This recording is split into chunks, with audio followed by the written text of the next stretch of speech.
Hello, Bacho. Let's read the question. The question says that any instant of the ratio of the amount of two radioactive substances is 2:1. If their half-lives be respectively 12 hours and 16 hours, then after 2 days, what will be the ratio of the substance?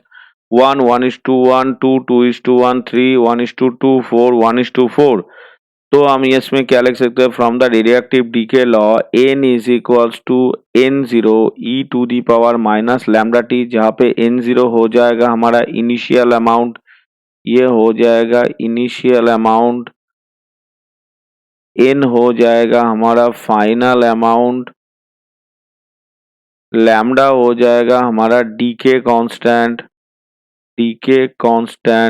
And t हो जाएगा हमारा required time, तो 1 और 2 को हम ऐसे compare करते हैं। Suppose n10 is equals to n, initial amount को n1 लिखते हैं हम, यहाँ पे इनिशियल को n1 लिखते हैं, तो ये हो जाएगा। सपोज दोनों को हम कंपेयर करेंगे, n1 इज इक्वल्स टू यहाँ पे लिखेंगे n10 e to the power minus lambda 1 t, और n2 को हम लिखेंगे यहाँ पे n20 e to the power minus lambda 2 t. तो अगर हम इन दोनों को डिवाइड करेंगे यानी n1 बाई n2 करेंगे, तो यहाँ पे क्या आएगा, ये आ जाएगा 2।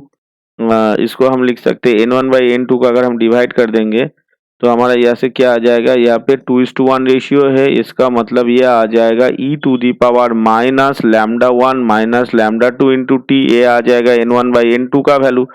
अभी टाइम कितना है आफ्टर t इक्वल्स टू है यहाँ पे 2 डेज, t इक्वल टू है 2 डेज, यानी कि n1 by n2 is equals to क्या आ जाएगा यहाँ पे, ये हो जाएगा हमारा 2 e to the power minus, यहाँ पे हम लिख सकते हैं या इसको क्या लिख सकते हैं हम यहाँ पे, इसको हम लिख सकते हैं यहाँ पे टी तो है हमारा यहाँ पे 2 डेज, तो 2 डेज यानी ये हो जाएगा आवर में अगर कन्वर्ट करेंगे तो ये हो जाएगा हमारा 48 आवर्स आ जाएगा।